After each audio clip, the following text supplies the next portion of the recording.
ईश्वर ने हमारे भाग्य में जो लिखा है उसे हमसे कोई नहीं छीन सकता। लेकिन अगर हमें अपने ईश्वर पर सच्चा भरोसा है तो हमें वो भी मिल सकता है जो हमारे भाग्य में नहीं लिखा होता।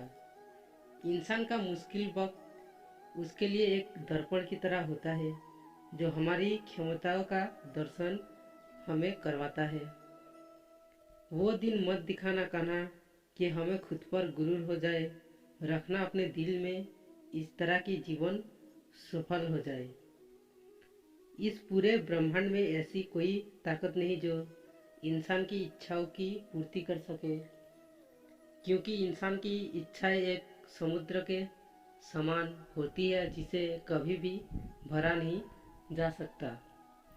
जो दूसरों की तकलीफों को समझते हैं, जिनमें दया है, दिल से अच्छे हैं, उन्हें दोबारा जन्म लेना नहीं पड़ता। अगर कोई मनुष्य हमारे साथ बुरा कर रहा है तो उसे करने दो। ये उसका कर्म है और समय उसके कर्म का फल उसे जरूर देगा। लेकिन हमें कभी भी किसी के साथ बुरा नहीं करना चाहिए, क्योंकि यही हमारा धर्म है। दुष्ट लोग अगर समझाने मात्र से समझ जाते तो यकीन मानो महाभारत कभी ना होता।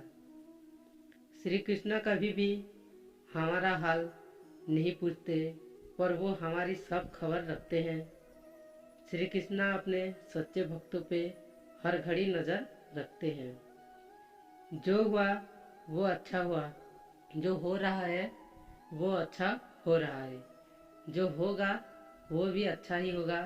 तुम भूत का पश्चाताप ना करो, भविष्य की चिंता ना करो, वर्तमान में जियो। अगर आप जीवन में असफल होते हैं तो आपको दोबारा प्रयास करने में कभी नहीं घबराना चाहिए, क्योंकि जब आप दोबारा प्रयास करते हैं तो आपकी शुरुआत शून्य से नहीं बल्कि आपके अनुभव से होती है। जिंदगी में सदैव अवसरों का आनंद लेना चाहिए, लेकिन किसी के भरोसे को तोड़कर नहीं। इस संसार में मनुष्य किसी भी रूप में बड़ा नहीं होता, बल्कि मनुष्य के पीछे जो ताकत खड़ी होती है वो ज़्यादा बड़ी होती है। मनुष्य अपने सच्चे हृदय से जो दान दे सकता है वो अपने हाथों से नहीं दे सकता।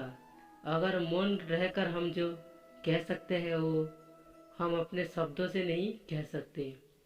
अंत काल में जो मनुष्य मेरा स्मरण करते हुए देह त्याग करता है वो मेरी शरण में आता है। इसलिए मनुष्य को चाहिए कि अंत काल में मेरा चिंतन करे।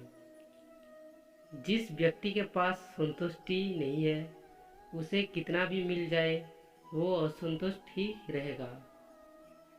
श्री कृष्णा जी कहते हैं, जिस व्यक्ति को आपकी कदर नहीं उसके साथ खड़े रहने से अच्छा है आप अकेले रहें। यदि आप किसी के साथ मित्रता नहीं कर सकते तो उसके साथ शत्रुता भी नहीं करना चाहिए। जब आपके जीवन के चारों ओर हताश और निराश हो, जब दुखों ने आपको हर जगह से घेर रखा हो, तब आप सच्चे मन से श्री कृष्णा जी के नाम का दीपक जलाना और अपना सब हाल श्री कृष्णा को सुना देना।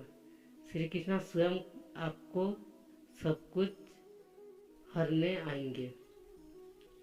तुम उसके लिए शोक करते हो जो शोक करने के योग्य नहीं है। बुद्धिमान व्यक्ति न जीवित और न ही मृत व्यक्ति के लिए शोक करते हैं। मनुष्य का जीवन केवल उसके कर्मों पर चलता है। जैसा कर्म होता है वैसा उसका जीवन होता है।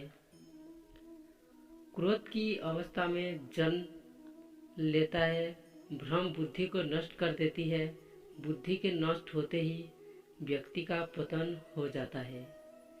प्यार और तकदीर कभी साथ नहीं चलते, क्योंकि जो तकदीर में होते हैं उसे कभी प्यार नहीं होता और जिससे हमें प्यार हो जाता है वो तकदीर में नहीं होता।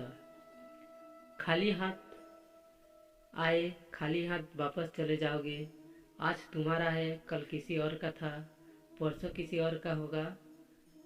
तुम जिसे अपना समझकर मगन हो रहे हो, बस यही प्रसन्नता तुम्हारे दुखों का कारण है। हर कीमती चीज को उठाने के लिए झुकना ही पड़ता है। माँ और पिता का आशीर्वाद भी इनमें से एक है। वो जो सभी इच्छाएं त्याग देता है, मैं और मेरा की लालसा तथा भावना से मुक्त हो जाता है, उसे शांति प्राप्त होती है। अगर व्यक्ति शिक्षा से पहले संस्कार, व्यापार से पहले व्यवहार और भगवान से पहले माता पिता को पहचान लेता, तो जिंदगी में कभी कोई कठिनाई नहीं आएगी। फल की अभिलाषा छोड़कर कर्म करने वाला पुरुष ही अपने जीवन को सफल बनाता है। स्वार्थ से रिश्ते बनने के कितने भी कोशिश करे, वो कभी नहीं बनते हैं, और प्रेम से बनने रिश्तों को कितना भी तोड़ने की कोशिश करे, वो कभी नहीं टूटते। जीवन में समय चाहे जैसा भी हो, परिवार के साथ रहो। सुख हो तो बढ़ जाता है और दुख हो तो बढ़ जाता है। जब आप प्रभु के साथ जुड़ जाओगे तो आपकी परीक्षा आरंभ हो जाएगी। कुछ लोग इसे दुख समझते हैं तो कुछ लोग प्रभु की कृपा। बुरे कर्म करने नहीं पड़ते हैं जाते, और अच्छे कर्म होते नहीं करने पड़ते हैं। अहंकार मत कर, किसी को कुछ भी देकर क्या पता तू दे रहा है या पिछले जन्म का कर्जा चुका रहा है। अहंकार मत कर, किसी को कुछ भी देकर। जीवन में आधे दुख इस कारण जन्म लेते हैं क्योंकि हमारी आशाएं बड़ी होती है। इन आशाओं का त्याग करके देखो, जीवन में सुख ही सुख है। राधा कृष्ण का मिलना तो बस एक बहाना था, दुनिया को प्यार का सही मतलब समझाना था। राधा ने श्री कृष्ण से पूछा, प्यार का असली मतलब क्या होता है? श्री कृष्ण ने हंसकर कहा, जहाँ मतलब होता है वहाँ प्यार ही कहाँ होता है। जीवन ना तो भविष्य में है और ना ही वर्तमान, ना ही अतीत में। जीवन तो बस इस पल में है, केवल इस पल में। प्रेम एक ऐसा अनुभव है जो मनुष्य को कभी पछता नहीं होने देता, और घृणा एक ऐसा अनुभव है जो मनुष्य को कभी जीतने नहीं देता। लोग कहते हैं अपने को आगे झुक जाना चाहिए, किंतु सच बात तो ये है, जो अपने होते हैं वो कभी झुकाने नहीं देते। इस संसार में मूर्ख व्यक्ति, अधर्मी, अज्ञानी व नास्तिक प्रकृति का व्यक्ति मेरी शरण स्वीकार नहीं कर सकता। जीवन में आधे दुख इस कारण जन्म लेते हैं क्योंकि उनसे आशाएं बड़ी होती हैं। इन आशाओं का त्याग करके देखो, जीवन में सुख ही सुख है। जो दूसरों की तकलीफों को समझते हैं, जिनमें दया है, दिल से अच्छे हैं, उन्हें दोबारा जन्म लेना नहीं पड़ता। यदि कोई व्यक्ति प्रेम से व्यक्ति से पुष्प, फल, जल भी मुझ पर चढ़ा दे तो उसे भाव से उसे स्वीकार करता हूँ, वो मेरा प्रिय भक्त होता है। मन की गतिविधियों, होश, श्वास और भावनाओं के माध्यम से भगवान की शक्ति सदा तुम्हारे साथ है और लगातार तुम्हें बस एक साधना की तरह प्रयोग कर सके सभी कार्य कर रही है। आत्मा ना तो जन्म लेती है, ना कभी मरती है, और ना ही इसे कभी जलाया जा सकता है, ना ही पानी से गीला किया जा सकता है। आत्मा अमर और अविनाशी है। अंत काल में जो मनुष्य मेरा स्मरण करते हैं, वे देह तक करते हैं, वो मेरी शरण में आते हैं। इसलिए मनुष्य को चाहिए कि अंत काल में मेरा चिंतन करे। प्रहलाद जैसा विश्वास हो, भिलनी जैसी आस हो, द्रौपदी जैसा पुकार हो, मीरा जैसा इंतजार हो, तो कृष्णा को आना ही पड़ता है।